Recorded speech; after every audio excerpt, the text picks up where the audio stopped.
Hey guys, this is Mike from the ARG team here with Colin. Hello. That's him. And we're here. I know it's been a while. Had to skip over last week because there was a lot going on, but with this week we're coming up on the first GP of the 2018-2019 year. So we figured what better time to post than now, right? Yeah.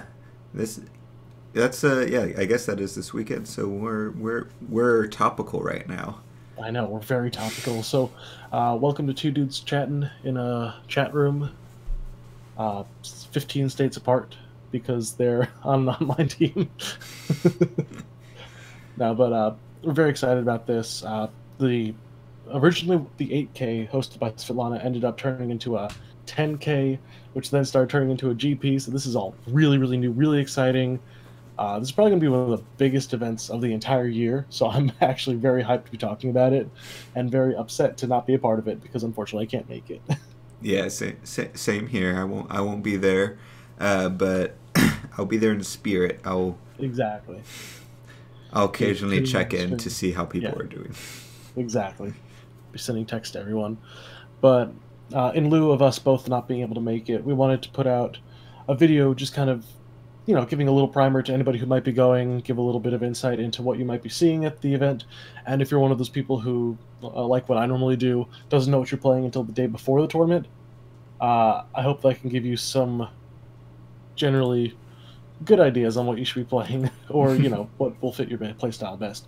Because we're in a fairly open format. We've got some very, very powerful decks, but a lot of decks that can compete. And we'll be going over those today and what you should be looking out for, what the good matchups are, bad matchups, etc., etc., etc. So, with that being said, Colin, what do you think about the current format? I mean, we haven't been able to delve too much into it outside of just the one event and all that. So, and at the my locals, we haven't really done new frontiers. We've just drafted and stuff because That's solid still. drafting's super fun in this format. I'll be honest. Sealed and draft with the rune deck, I think, is a lot more fun than normal. But so it hasn't been too much experimenting with new frontiers, but from what I've seen, and heard about and stuff like that, it seems to be pretty decent. A lot more spread than what we're used to, essentially. Now that Scheherazad's gone, now that other things can compete again. Yeah. So, definitely good to hear about it. So, basically, in this, we're going to go over a couple of the decks that we think are going to be tier 1 and tier 2. A lot of these rankings we think come from Brandon Bremont, who unfortunately couldn't be here tonight because he's got other stuff going on.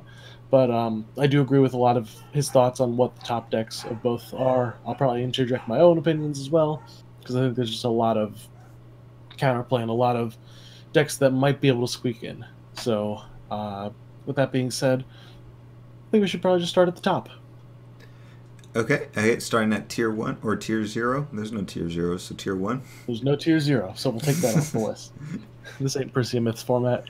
Uh, so going into the tier 1, obviously the best deck that everybody's been talking about lately is Gil, the Gifted Conjurer. Clearly just a very, very, very efficient J-Ruler. But definitely a slower ruler to start up. It's very odd to see Gil still retaining the same spot he's been retaining since he was really, really powerful and right around when Scheherazade got those initial bans back in New Frontiers.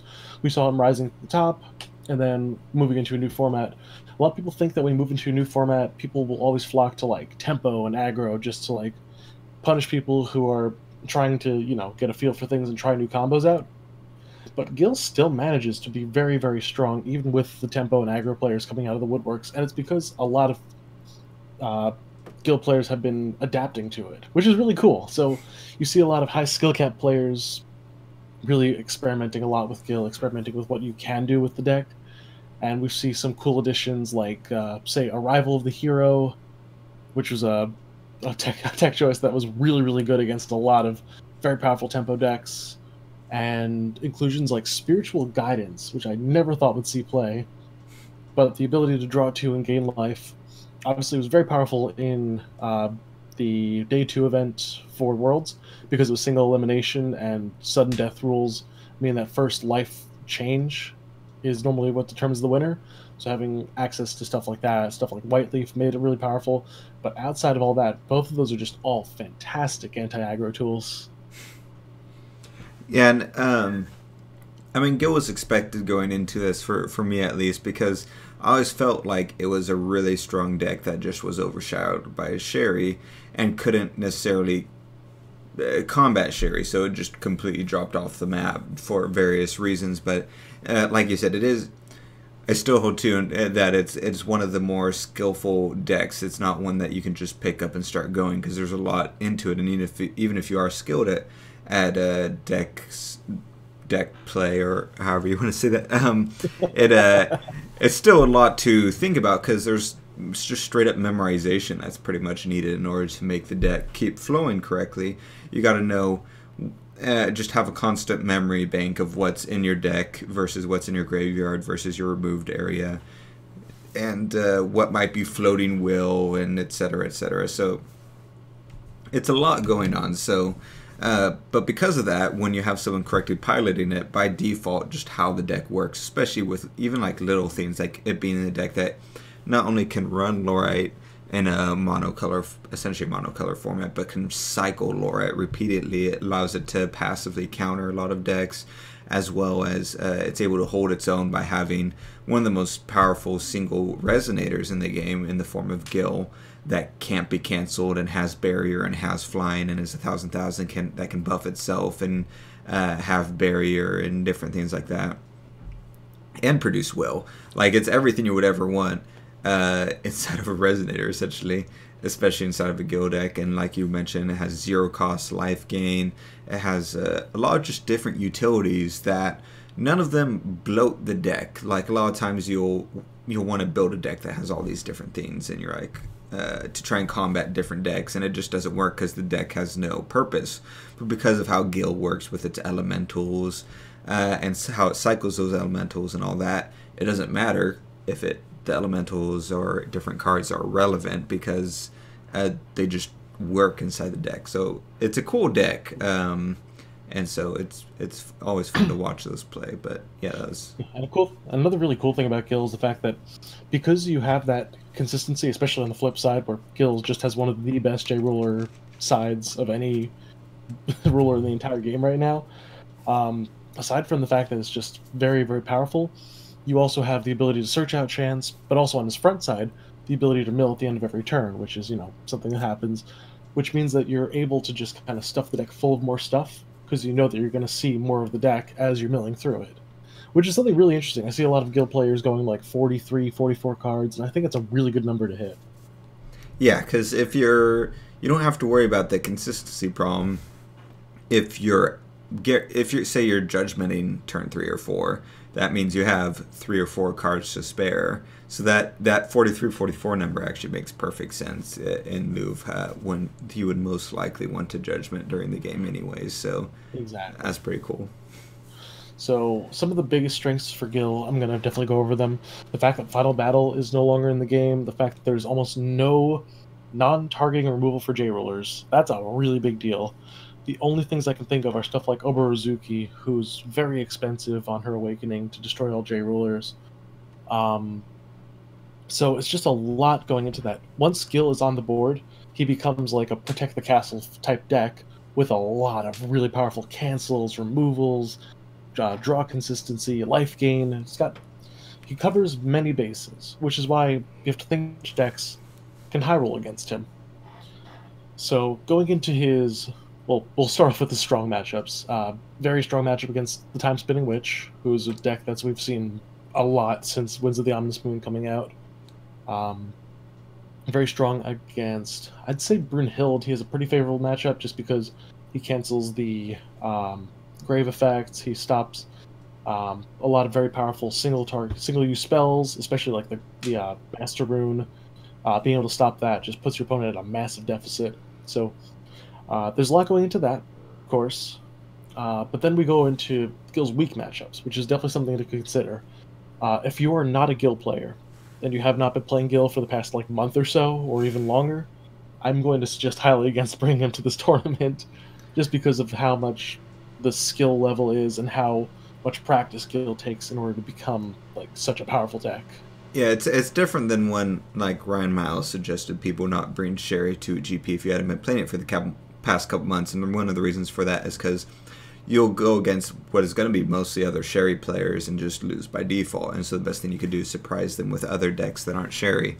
The difference is with Gil, because Sherry, if it wasn't for other Sherry decks, you could probably still do good because by default you just splurge all over the place and just cancel, and it's just dumb. But Gil is different. Gil, you don't want to go in without playing it for a decent amount of time because, like I mentioned, there's just a lot going on. You can't just sit down and be like, all right, here's my deck. You're going to be sitting there at best reading cards, trying to remember what's in the deck, and then you'll hit time on like round 1 because you're just trying to figure out how to play the deck. Very easy to go to time round 1, and you do not want to be on time round 1 if you're playing Gil. Yeah, so it's it's one to watch out for, but not one you'll want to play unless you've already been planning to play it. You can't just pull the best deck out of nowhere and just roll with it, because the best deck is the best deck because the best players know how to play the best deck like the back of their hand. Yeah. Which is exactly what you need to capitalize on. So immediately going to the counters that I see, any deck that can either out-tempo Gil, like beat it down enough to where even its anti-aggro tools won't be able to stop it, something along the lines of Ayu. We saw Ayu do very well in the Day 2 event just because of how favorable she is against Gil if they don't have a full sideboard prepared for her. Like Scarlet's Agony is definitely something that helps, but you have a lot of things that can circumvent that. So just having the ability to high roll with her on like turn 3 and just pop your opponent for 4,000, it's a very, very real threat. Well, even the newer build we're seeing with Ayu, which felt less popping your opponent for 4,000, more like setting up the board and creating this sort of cushion around your ruler, and then judgmenting, and then just taking your opponent down over the course of 2 turns or so, protecting it with this sort of cushion of will win items. Yeah. And both of those involved a lot of beatdown strategy that Ayu's pretty much been known for. So having that ability to just kind of work around that and have that potential to just feel your opponent's tempo and feel how your opponent's trying to flow the game, and then being able to push them into a spot where they don't feel comfortable in that position anymore is a very, very nice thing to do. And the same thing can be said about the other, I'm going to call it a true counter with big, gigantic quotations around it. But Scarlet has actually been something that we've been experimenting with a lot, and that J-Ruler side, like, you hard counter Gil. Like, 100%. You flip her, you give her a plus 200 attack boost with her pay 1 red effect, and you just swing at the Gil with precision, because it's not a targeting ability, gets around barrier, you get right over that 1100 mark, and with first strike, you don't die. So it's just like, if your opponent's trying to play Protect the Castle, Scarlet is an immediate threat against that, and it's probably one of the best ways to go around it. Plus the ability to just ping things for 700 with discarding dinosaurs, being able to just play really, really heavy tempo resonators. I'm thinking stuff like, obviously, Variant Dread Touch is the dinosaur include. Patchwork Frankenstein, that's a card. Having that thing available to that deck, a 10/10 on 2, and then you just start discarding the rest of your hand to deal with whatever's blocking him. He doesn't untap, that doesn't matter, you just judgment. There's just a lot of just pure aggression that runs into that deck, where you can really just take the tide of battle and just flip it around. Which is why I think it's a very good answer to Gil. Obviously in the sideboard they can play like Scarlet's Agony, it's in the name of the card, it stops that ruler. But you can play stuff along the lines of, I've even talked about Sandora, like the ability to just at one point sack it off and prevent the Agony from hitting you. That's fine.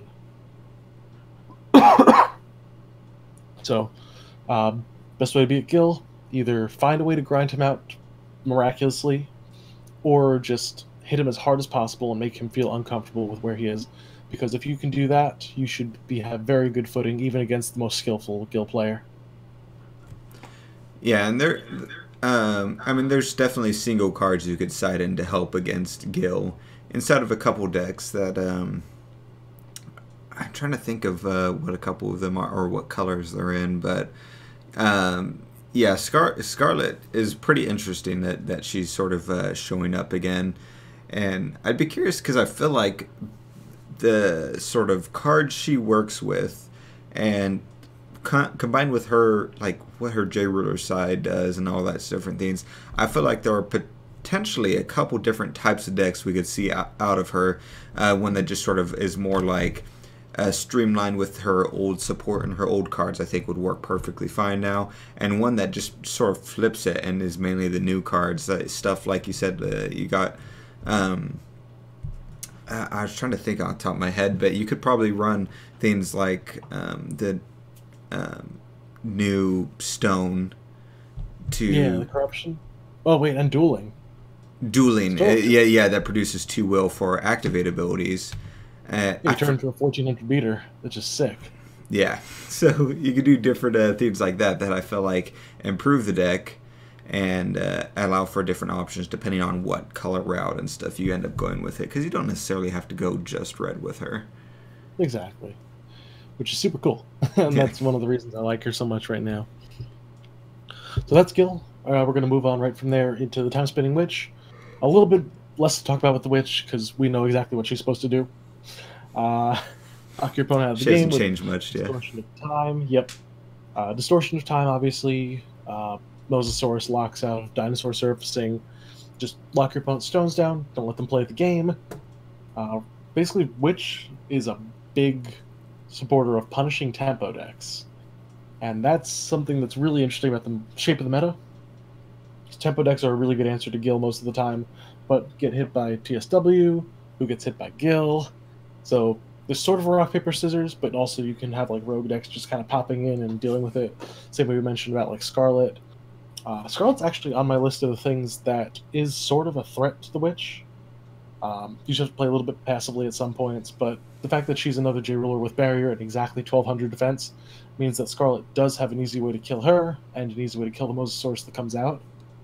And it's a cheap judgment, so you don't need stones. So even if you don't have like a full suite of stones available to you, unfortunately you do have to amass cards in the hand on the turns where you just can't dump it.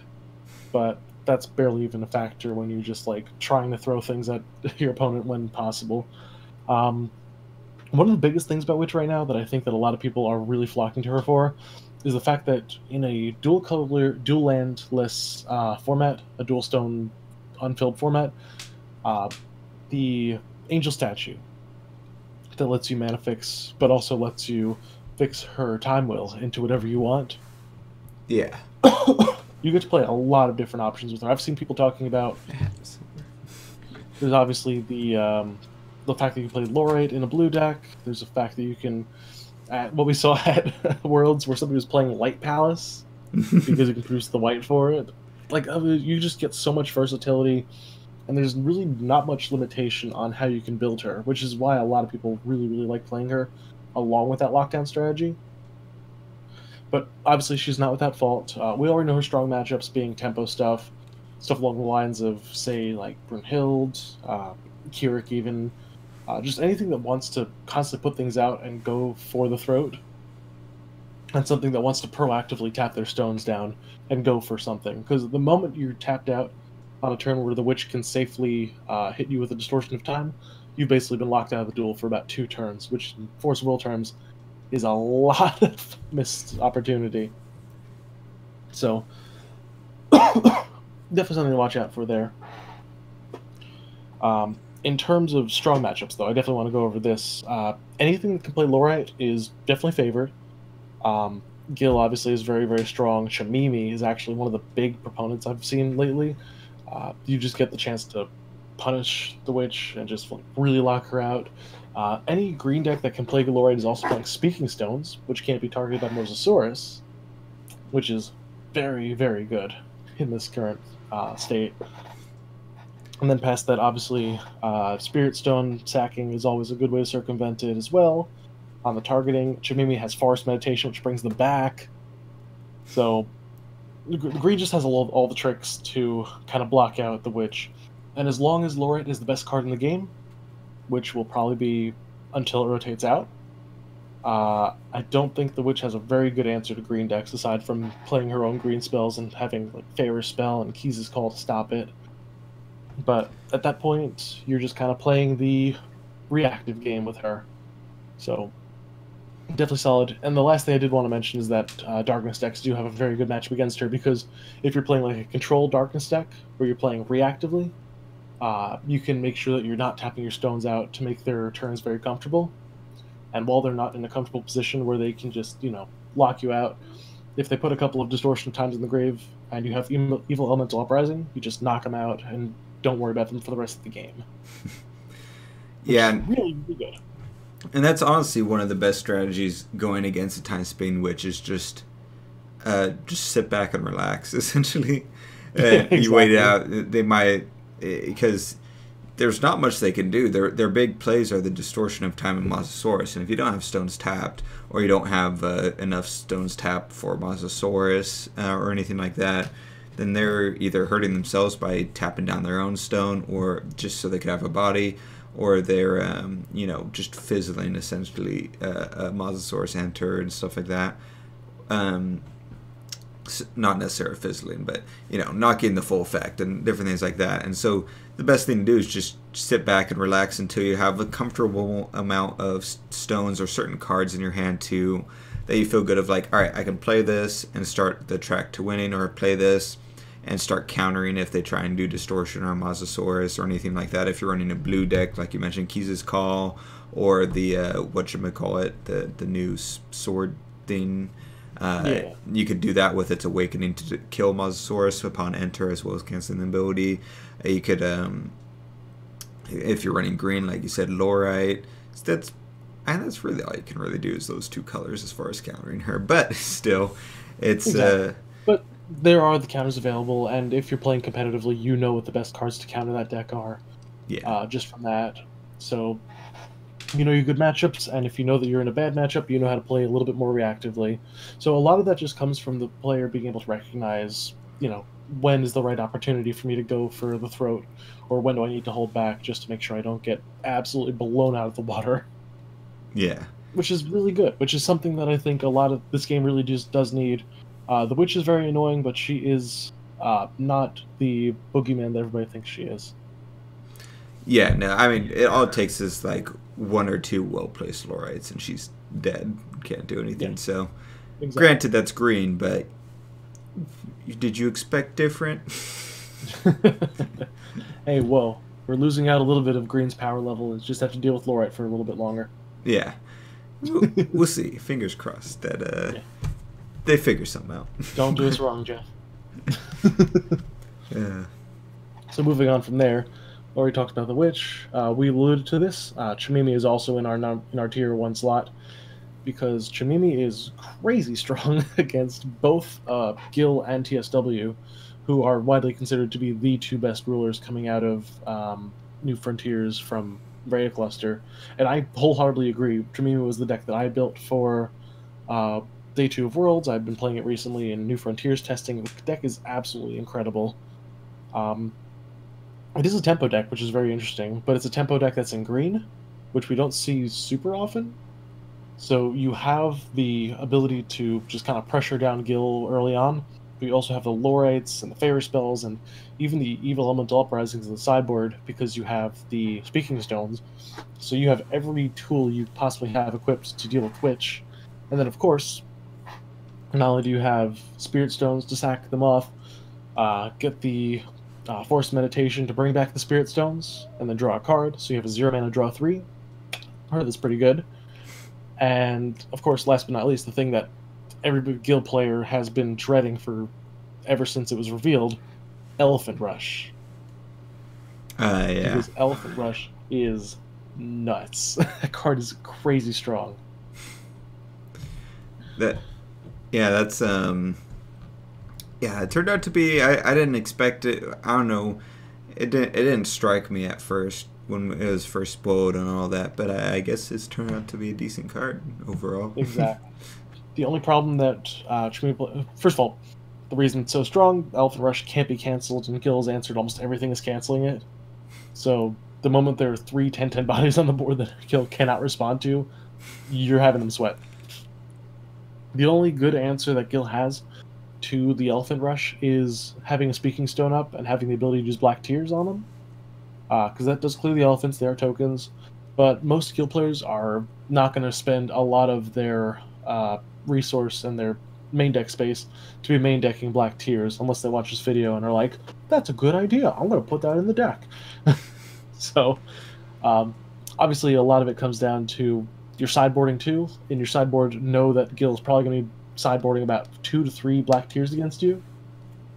And the moment they do, you hold off on your elephants and try to just go for the Yokai Festival. Because Yokai Festival on turn 6 into double Karura is actually kind of insane. Like, Yokai Festival is probably one of the best cards in the Jhemini deck. Yeah. Which is absolutely nutty to think about. So going forward with Jhemini, a couple of the big things. Best matchups are definitely Gil and Time Spinning Witch, just because of how much power you have over them. Probably the least good matchup that you have is either between like black control decks like Lucifer, or actually IU is a very problematic deck for that deck. Their tempo starts way before yours does, so unless you have Scarlet's Agonies in the side, or even in the main if you're crazy, it's very difficult to deal with an IU player that knows what they're doing and knows to amass a really good board against you and get to your face before you can stop them from getting to your face. Yeah. And it's it's nice to see sort of something that's not let's say the sort of normal route that we've been seeing a lot of the top decks be, which is either like just Kerik with the rushing early, or something that just cancels everything, or like this one feels like what I imagine like a normal top deck feels like. I feel like, yeah, if that makes sense, but just everything feels very consistent and powerful, but also like it feels like there's kind of an answer to everything built into the deck, but not always at the time you need it. Yeah, and it's not an answer like it's not a Sherry answer of, oh, you don't get to do that now. It's an answer of like, yeah, hey, it's that sort of someone strikes at you and you do a counter and then you strike back. It's not just, oh, I counter and then I take your sword and then chop your head off. There's just like Jhemini presents a lot of push and pull, which I think is very good for the game. And it's not a straight guaranteed win like maybe some other decks might be, but it's I feel like it's more consistent than other decks could be potentially. Right. Sweet. So going over Jhemini's good matchups and bad matchups, and then I think we should go right into what I think is the last deck in Tier 1. Brandon said it was the last one. I wholeheartedly agree after playtesting against it. Black Brunhilde, which is super cool. It was the first. It was the deck nobody saw coming at Worlds, and then you just add in a bunch of all the good Rhea cluster stuff, and you just get this sick deck. The point of Black Brunhilde is to run a lot of really powerful tempo resonators, Patrick Frankenstein, Jean d'Arc, which is a 2-cost human, so you bring it back for free. If you get 3 of them on the board, you nut. It's great. It's so good. You have your runes still available to you because you play like 6 darkness sources, and then like 4 Magic Stone of Hope, which is such a good lineup. Because after your judgment, you just get access to the dark side of them as well. You get that. You get Patrick Frankenstein into Blessing of the Sun, which means that you swing for 12 with it. At the end of the turn, it recovers, and then you're totally fine because you don't have to skip the next recovery phase for it because it's no longer rested, which is crazy strong. The deck just presents a lot of stability, a lot of potential damage, and Brunhilde on her flip side, even if she gets lore added, she's a 4-mana 12/12 flyer. That's big. Yeah, that's huge. You can deal a lot of damage with that. There's so much that goes into that deck. It's another one of those decks that takes a lot of thinking power to really make work properly, and you do have to roll the dice sometimes because your stone lineup is not very consistent, unfortunately. But when you roll high with that deck, you roll very high. Yeah, I really like the idea behind that deck, especially I think Patrick Frankenstein is turning out to be more of a of a theme than a lot of people probably gave it credit for when first seen as well. But just yeah, the whole reanimation thing I thought was awesome. But throwing in Jeanne d'Arc in there, a card that not only, because I don't know if it runs Faith and Darkness inside of that deck, but it can, but I don't think most of them do. Okay, but it's a card that, yeah, like you mentioned, if you have 3 Resonators, it can't be destroyed. If you have 3 Jeanne d'Arcs out, once again, I don't know how many of it runs, but if you have 3 of those on the field, short of Lucifer, maybe you're pretty much unstoppable. Maybe maybe anything else that just has banished too. You also get access to all the inverse stuff like Flourishing Hope. Flourishing Hope is good. Yeah. Twin Swords of Hope and Despair on like a skeleton horde. I love that card. Like if you put that on the skeleton horde or the token that comes out of it, the token becomes a 7/7 and you kill something. That's nutty. That's so good. You bring that Jeanne d'Arc for free. You put a thing on it. It's a 13/11 that can't be destroyed, and you kill something. It's and so much good that goes into that deck, and it's actually kind of sick to see it happening. But I'm gonna stop gushing about it because I love the deck, but I need to focus. We're professionals here. So. Yeah, no, a lot of those matchups I would love to. I assume there's going to be a stream for that event since it's GP now, but I would love to see some of those decks go against each other. Oh, another thing that I forgot, because it was the coolest thing I realized today when I was playtesting against it. If your opponent can't leave Patchwork Frankenstein on the board at all, like it doesn't matter if it can't attack or block for a turn, they have to clear it. If you swing for the 10, he stays on the board for a turn, can untap. That's fine, because, Spear the Valkyries. So you take his attack value of 1,000, deal it to whatever your opponent has on the board, and you gain 1,000 life because you control Valkyrie, because you're Brunhilde. It's nutty. It's so good. That's super cool. So obviously, we're going to talk about this. Best matchups for this deck, anything somewhat like tempo-based, anything swarm-based too. If you're playing against a deck that wants to go a little bit wider, you have the Brunhilde's Wrath for that. Not Brunhilde's Wrath, the Odin's Judgment. And if you're facing something that's going a little bit slower, but trying to build taller instead of wider, like make one big thing, Spear the Valkyries helps with that. Bewilder, the rune that rests something, that card's really good for that. Brunhilde's Wrath is really good because it's single targeting against a J Resonator. Super cool. Like, everything about that deck is awesome. It plays the discard package with, like, Azazel and even Belial, because reviving Belial with Brunhilde is nuts. So you have that available to you. And then after that, so obviously stuff like Kerik, stuff like Jhemini, you're pretty favored against both of those. Time Spinning Witch, you can be somewhat favored if you hold your resources and play it more like a control game than a tempo game. Gil you have a little bit of trouble with, but once you just drop enough big things that they really can't deal with them, especially if you get to Brunhilde's flip side, where it's just immediately bigger than Gil, they kind of had problems dealing with that. So, obviously, it's definitely not like, a guaranteed win against any of those decks. It definitely comes down to player skill, but I think that if you position yourself right with a Brunhilde deck, you can put Gil under a lot of pressure. Yeah, and since it's having access to both white and black, I think it has enough of a card pool that it definitely, if it doesn't have answers inside the deck itself, you can definitely side deck what you need. Especially, there's enough destruction and stuff still, even with Final Battle gone. There's enough stuff in there that you could probably figure something out. Exactly, which is super cool, and that's one of the reasons I love it. I just love that deck. I think Brunhilde's like my favorite ruler in New Frontiers.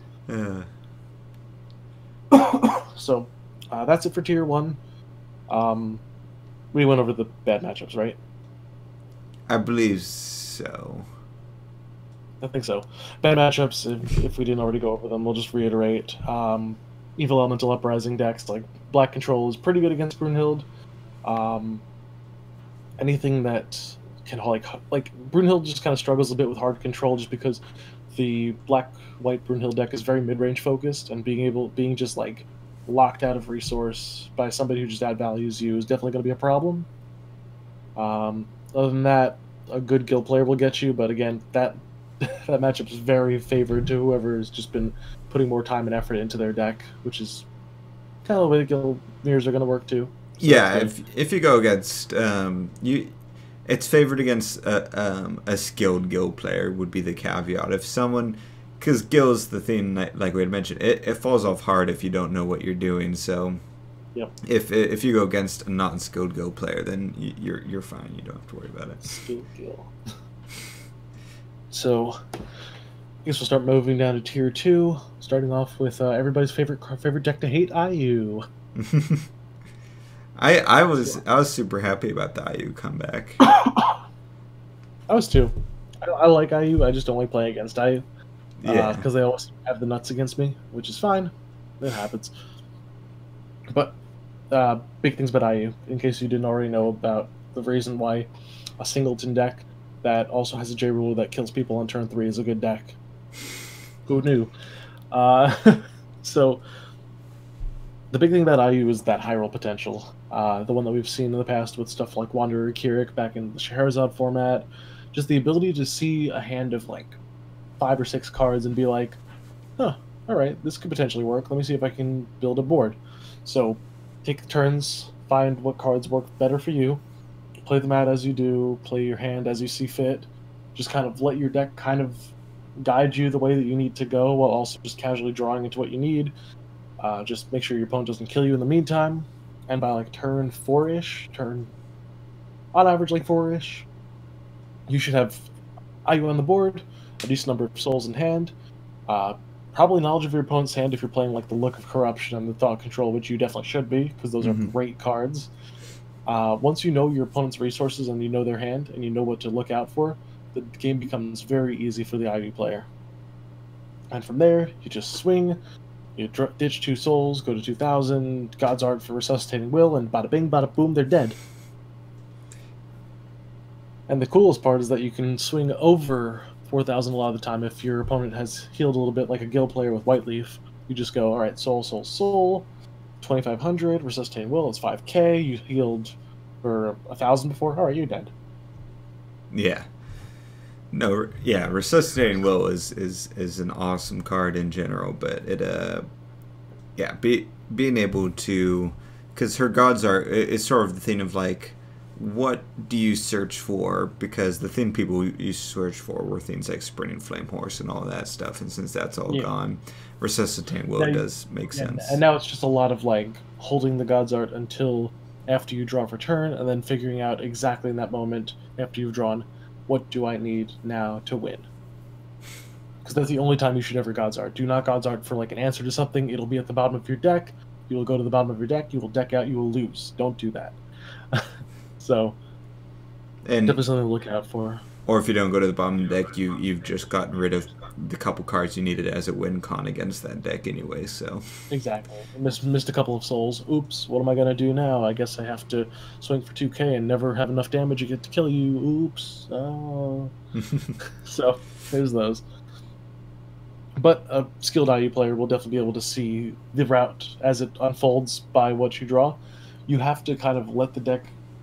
You have to follow the deck, but don't let the deck pilot you, which is a very interesting thing.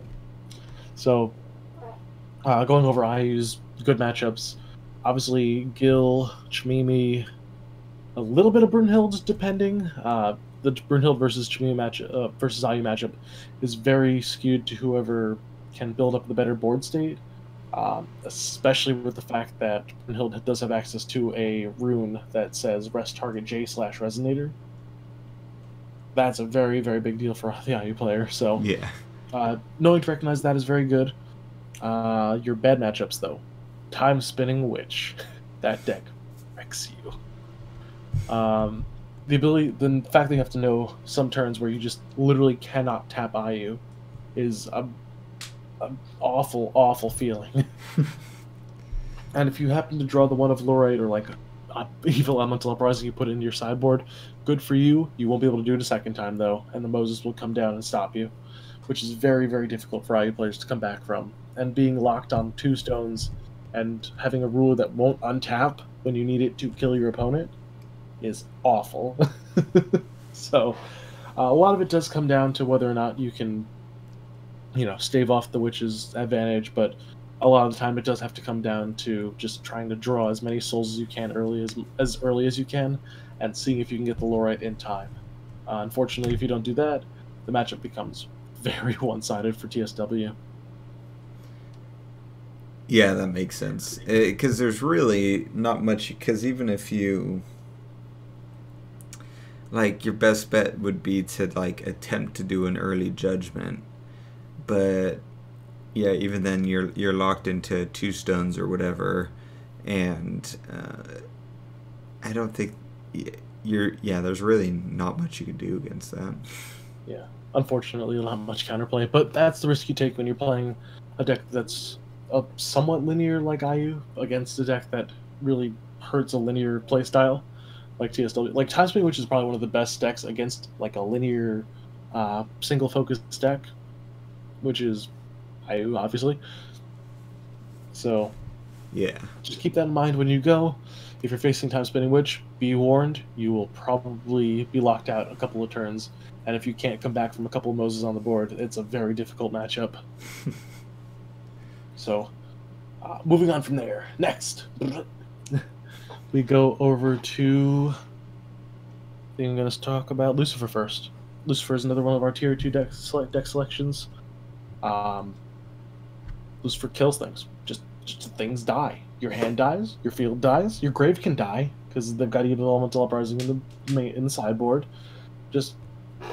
And Lucifer can search any of those things out whenever Lucifer wants, because Demon Division is a very, very good rune, which means that Lucifer players can play a suite of one-ofs that they can search at any time just in case they need them, which is what I did when I built a Lucifer deck, and it was paying off in spades. Like, Demon Division in a format that's just like, you're trying to be all catch-all with what you have, and if you have Lucifer available, you're in a very good spot. So... Main draws with Lucifer. The ability to have Black Rosario available, basically just a Burgeoning Despair for 2 will, whenever you need it.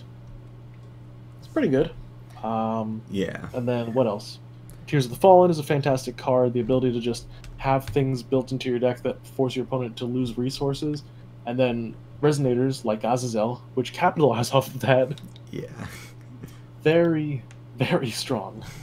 You still have access to all the really good cards like Skeleton Horde, John d'Arc, Patrick Frankenstein, but also you get Patrick Frankenstein and stuff like that in tandem with the Undeath rune, which just brings it back from the grave for 1 will, which is insanely powerful. Not as good as Brunhilde's Bring Back a Human for 0, but still very, very strong. Something to definitely look out for.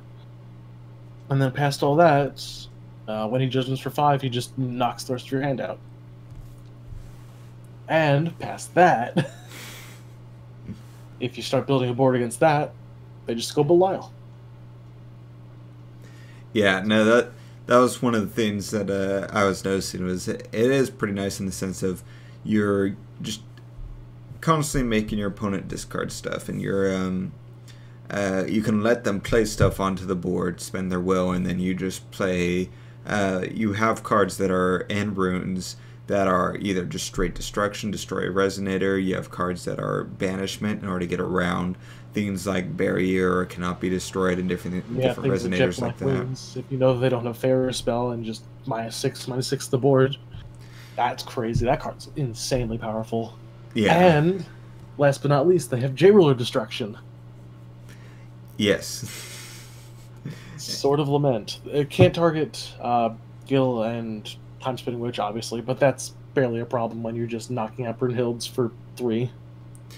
Yeah, and you can just, or you could go Oscar's route and use Splash Red and then run Null, what is it called? No Magic Stone? No, the card that destroys J-Ruler. No, Null Darkness. No Darkness. Destroys a Resonator and a J-Ruler. And so there's that route that could potentially get around some stuff and cause a decent amount of destruction. So there's and because it's black. It has access to, like you just said, the no magic stone, so you could splash not a lot, but a little bit of red, since that'll hurt you each time you play. But it at least has a semi-consistent access to red inside the deck, which is nice to add into that further destruction as far as keeping their field clear as you're whittling down their hand, and then you come down with the pretty decent size 4 cost, technically 2 cost in some cases, bodies that are all flyers and stuff like that. So it's not just destroying the field and destroying the hand, but it has mechanisms built into the deck that keep attacking. Like I was telling you, like the deck just like plays stuff and passively makes your opponent discard cards while it's playing these things. So it's this thing where it's got this cool synergy of just put down a resonator, your opponent discards a card, put down another resonator, now your field is destroyed, and I got these big dudes on the field. So you're just putting down dudes and passively just making everything around you blow up. Right. Which is super cool. And I think the deck flows very well. It's very easy for a player that's played control in the past to pick up Lucifer and say, alright, this feels natural, let me just play this out. Which I think a lot of people is going to make a lot of people flock over to Lucifer. I think the deck's very, very strong for my testing today. The fact it's not a catch-all, be-all like Jhemini is, even though you do have access to that suite of 1-drops, but you definitely have like stuff that you can find that you might need in certain occasions, and you can get a little greedy with what you're playing as far as what's in your main deck, which is nice. Yeah, it's good that in a format very restricted by the lack of dual stones, the lack of options, having something to let you play a little bit greedier is always really good.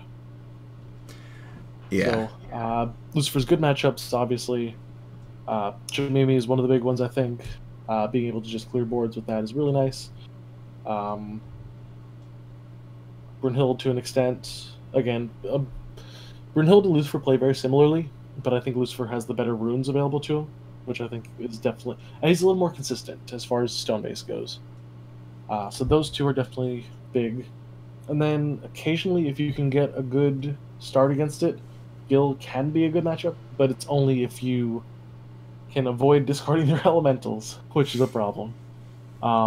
If you can just hit all the cards that center around the elementals, it helps, but occasionally you'll just Tears of the Fallen away like a Leaf Paladin and just be very, very sad. And so that's can be a bit of a problem. Good matchups, though. Sorry, bad matchups. Probably one of the worst matchups is Scarlet, because you discard their hand. Which yeah, that's true. Especially how I had mentioned some of that discard is passive. So, like, you're just, like, not wanting to do it, but you need a body on the field. And so this is just happening now.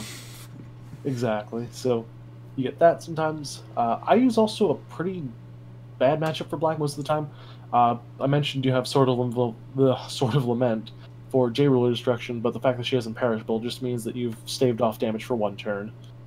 She can only out-damage you past that, and your big drops don't come until like turn 4 or 5 most of the time, which is just a very, very big problem, especially because Ivy starts off with an extra card in hand, which is not good when you're trying to remove their hand.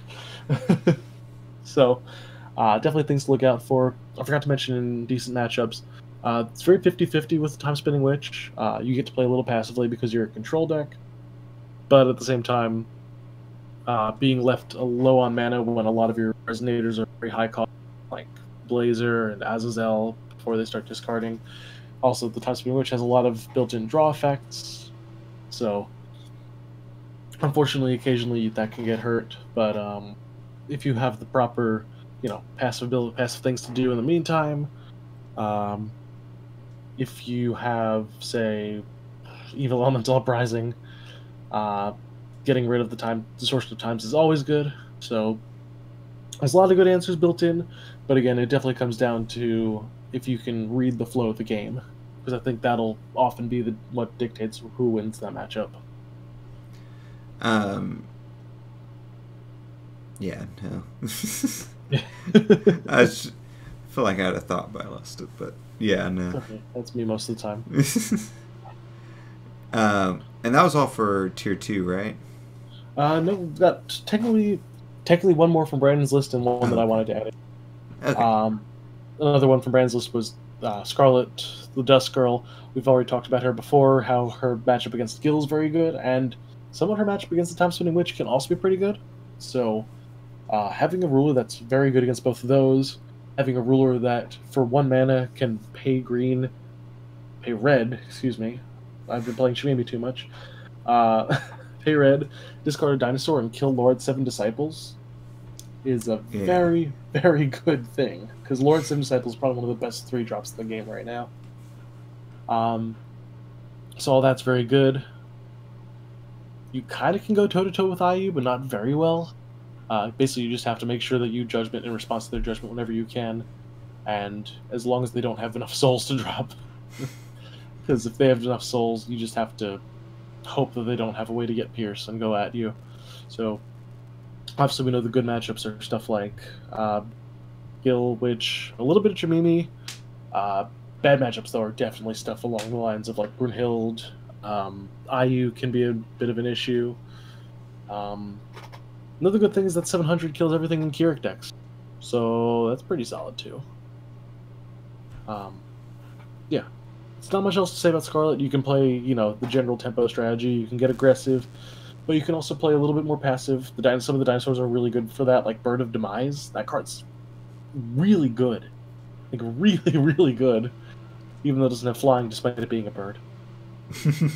Yeah, I hate that.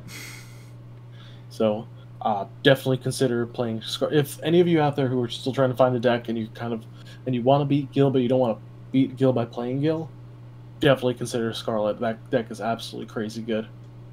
And going past that, the last thing I wanted to talk about that wasn't on Brandon's original list, but something I definitely think is worth considering if you're going to this tournament, is Kerik, who we've alluded to a couple of times. Kerik is not in an awful spot, but definitely not in the greatest spot. He was definitely more in favor back in like right around the release of Winds of the Ominous Moon.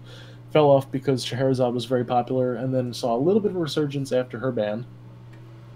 But now we don't see much of him, and I think a lot of the reasoning for that comes from the fact that a lot of Guild players are playing those anti-aggro tools, and a lot of Witch players are just locking you out when you tap out. A big reason for that is just like Kerik does not do very well against Time Spinning Witch. Like, that is a massive roadblock for somebody who's trying to put Piggy on the board, put Payala on the board, and swing for the fences. And then your opponent's just like, all right, you're locked out for a turn. You're like, great. So definitely something to look out for. But the fact that Kerik does still have access to a turn 1 Payala and no Scheherazade to just hit it with Powerless Dragonoid immediately. And especially the curve into Piggy and the curve into Shengong Bao, which is a card that I've been experimenting with recently. That's actually a very good addition to that deck. All the pigs are considered beasts, so he automatically gets the +1/+1 swiftness. So he's a 7/7 swiftness along with a Piggy, which is already a 5/7 swiftness. And then going into the later game, you have the ability to just pull out Black Spot Tiger with his Awakening, thinning the deck further, making your look at the top 5, grab one and put it into your hand. Really, really consistent. And then you just have the damage sources and stuff like Power Spike, Heaven Sundering Dragon Palm. There's a lot of potential damage there. The big problem is that you just have to make sure that you're playing against favorable matchups and you're not petering out once you've hit your first couple of roadblocks, which is a big problem for Kerik. Yeah. Another thing to mention is the fact that Kerik can play multiple modes. You can either do the black-red build or just the mono-red build. I've been experimenting with mono-red, and I found it really, really good. But I think that there is a lot of merit to the black-red build that has access to stuff like Look of Corruption, Majin Dark Elf, just all the general goodies. Yeah, and I mean, at least it's somewhat able to splash into black without too much effort, which is nice. Exactly. Yeah, it's always good to have access to something different. And then, of course, if you're playing against somebody who doesn't run cancels, here's the real play. You sign into Isis that you can use Whirlwind Conflagration, target their face 6 times, dealing 4,200 Don't do that. Don't do that. That's a meme. Don't do that. Do it. Don't do it. That's a meme. Don't do that. You can't do that. Targets have to be different things. I heard they made a People playmat understand. just for it because it's super super awesome to do. Uh, But yeah, no, it's like I was mentioning to you, like I feel like Kerik has the potential to bounce back. I feel like it just became so centralized to a specific type of Kerik build that because that type of build dropped off, everyone just dropped Kerik since there are a lot of good deck options right now. But yeah. I feel like once people take another look at it, it'll bounce back. And it just has there's so much support for Kerik and so many options for him to go that people either aren't looking at or haven't realized that I think he'll be fine. It might take a second. He might just need a GP win with a specific type of build for people to really look into it And there again. might But just and there might just need to be more generally good fire support because we got some decent fire cards, but a lot of the fire cards were very not focused on just hitting the face, which is weird because both the rulers, Judgment for 4 and 5, and both of them are very mid-game board clear type things. yeah, Interesting, but enough about that. Kirik's good matchups, obviously, high rolling against Gil is good. Being able to clear Jhemimi's boards is very nice. With the flip side, even against Brunhilde, having the 500 pings for each of the John Day arcs before they start going wild is really, really nice. that's true. But again, bad matchups, Time Spinning Witch. I use sometimes if they can stave off your initial aggression. Uh, Even Lucifer sometimes, and like Scarlet, who both have abilities to just clear boards. Like when you're playing with Lucifer, you just Black Rosario away the Payal Ellie into the Piggy on curve. Having those clears is really strong, but either way, it's definitely a deck that you should be watching out for because it can just kind of pull out of nowhere. Um, that's pretty much all I want to talk about for tier 2. Everything else is just kind of jumbled around like tier 3 and tier 4, things that don't normally see play. Um, I've been lumping machines and pandas together because both of them are just like swarm synergy based decks. But again, when so many decks are just trying to like pull apart synergy decks and make people uncomfortable with positioning, it's very difficult to build up a good board. So pandas and machines struggle a little bit. Imul is decent. We don't see much of her usage because there's better black-white rulers. We see Brunhilde. Brunhilde could potentially sign into Imul, but I don't think we're seeing. Past that, Loki. The best thing you think about Loki is Jormungand and dinosaur surfacing with the Mhm. awakening ability thing. Time Spinning Witch does that better and on a better curve. So unfortunately, Loki doesn't see much play. Adam Sakar's just worse Brunhilde, so that's good. Isis and Fushi, we talked about them. Lich is just worse than Lucifer in New Frontiers. I love him in Wanderer, though. The Hanzo is very interesting, actually, but definitely not the same powerhouse that Jhemini is because Jhemini just Rune says it can't be cancelled and also beats Gil and Hanzo doesn't. So, what can you do about that? Anything I'm missing? Shayla doesn't have 2 drops anymore, really, so she's out. Wellser is Wellser. One more I'm missing. No, never mind. CL I'm not missing. CL is bad. Lorraine exists. Oh yes. CL is bad because the best deck in the format right now, technically, like one of the tier 1 decks in the format says, I recycle Lorite. So don't play a deck that loses to Lorite. That's a good bit of advice for there. Oh, and then Rhea. Rhea's interesting because some people brought her to the Worlds. You do have a lot of really good access to stuff like Bats from the Dark Castle, which is like it's like a 1-mana 8/4 if you hit the Dark Castle Stone on turn 1, which is nutty, and it flies, Yeah. and you just get a bunch of like. I was playing New Frontiers Red Black Freyla, Rhea, not Freyla. Oh, Freyla, I forgot about. She doesn't exist either. But the big thing about Rhea. Oh, there are other rules I forgot about. Nice. So the big thing about Rhea is the fact that you have access to the bats, you have access to like Majin Dark Elf off of the Null Magic Stone, you have access to Dark Riding Hood, who is a 3-mana 7/7 I think? 7/8. 7/8. That when you remove 2 mystery counters, you just remove something from the game, so she's hard removal on a stick. Like, there's a lot of really good stuff in that deck, but it's just not consistent or strong enough to beat out against other value-oriented decks. But she's definitely a thing that could see some play. I already talked about how Freyla isn't a thing, Pandora is a meme, and then last but not least, Feyre. Oh, Feyre's not bad, but the only problem is that there are a lot of really, really good answers to Swarm decks, as I mentioned before when I was talking about, like, Panda and Machines. I kind of put Feyre close to that, but the fact that he's green means that he's got a good matchup against stuff like Time Spinning Witch, and just kind of works well against a lot of things because he has access to the cancels. But then I believe Dylan Hunt said that he was looking into it, and then Ron Miles mentioned the card Sandstorm, which is 1 mana, clear a board of all elves. So, yeah. Unfortunately, you can't do much against Sandstorm. Well, Sandstorm, if it's in a rune deck, it's a free clear the board of all elves. Free 200 damage to everything, which kills off Spirit Caller elves, and that's not good. Yeah. So, Feyre, unfortunately, just doesn't have enough oomph to him right now. Even getting, like, another Feyre out of the deck when he judgments, or even getting, like, Cecil and Tia. I hate the names are so close.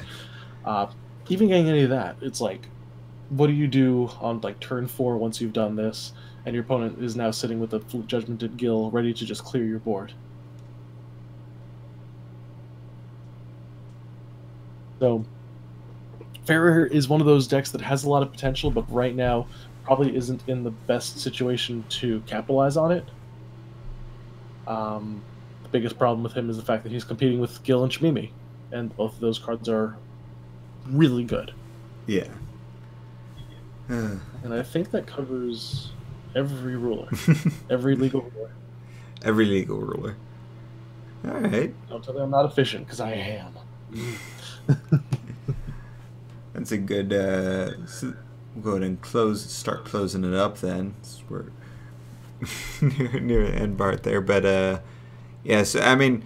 I'm very curious to see how this will turn out, though, because it's like we alluded to at the very beginning. We have these tier 1 and tier 2, but the sort of theme we got going on here does leave a window open for rogue decks to come in. So I'll be curious to see if any rogue decks are able to break into the mold, and it may not necessarily... People weren't expecting IU, People weren't expecting IU at Worlds, and she snuck in there.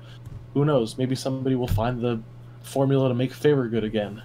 Yeah, and it very well might be in there. It's just a matter of finding that one card that works with this other card that works perfectly inside of Feyre. So it's not even Feyre himself. It's just he happens to be the conduit for this other card combo and stuff like that. So what you classically think about for when you play certain rulers is not how we're going to see them played. And so that's the way forward if any of the old rulers are going to survive, because the fact that these new rulers are already breaking into tier 1 and tier 2 and they only have one set of support should be a good sign going forward that the old gods are dead, and you start I forget the wording now. It's been a while since I watched Game of Thrones, but you need to start praying to the new gods. That's the point I'm trying to get at.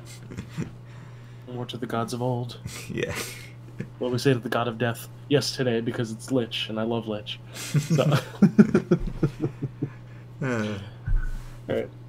Colin, do you have any closing remarks? Because I think I've just talked for the two of us for like the past hour. No, that was about it. Just like we had said, just don't look at Gil if you're not already. Look at the other decks. There's a lot of cool stuff to look at as far as what to play, and if you have a rogue deck idea, don't feel like you can't do that, because this is probably one of the best times to do it. As the first official GP of the season is the best place to try out those rogue decks and see what breaks through and not. And one bit of advice that I'll give for my closing remark: don't just play a deck because it's the best deck. Play a deck that is in like the circle of decks that are competing that fits your playstyle best. That was the advice I gave to myself, and a lot of players gave to me when I was playing. When I was going for my invite at Atlantic City, I was told to play Scheherazade, so I played mid-range Scheherazade there. I'm a mid-range player at heart. I play a lot of mid-range. The deck fit me perfectly. I felt the deck felt me. I felt the deck. It was a good flow. Ended up getting me an invite to Japan. So always assess your own skill set. Always assess the fact that you should play what you're familiar with, and as long as you're building decks with choices that mean that you're competing at a higher level with other decks, especially in a format so open and so just like inviting as this one, definitely play to your strengths, because that's going to be what really clinches things going forward. Yeah, no, that's definitely because you could take a deck like I was talking about with my the different random decks I do, like my Panda deck. I can take that deck and I know it so well that I could go against most people who are just trying to play a top deck who aren't very familiar with top decks, and I could probably beat most or all of them much better than if I were just to go and play a top deck.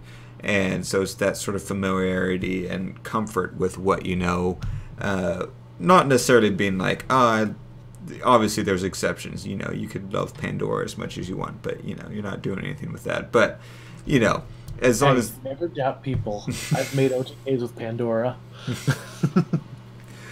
But I mean, you can do alterations to properly, especially the side deck is where you want to really concentrate at. You want to side deck to, you want to look at the top rulers in the sense of you need to figure out what you're going to expect to play against, especially for your side deck. But yeah, stick with what you feel most comfortable with. If you're uncomfortable with the deck, you're going to doubt yourself, and then you're going to just not have a great time. So exactly, gonna have a bad time.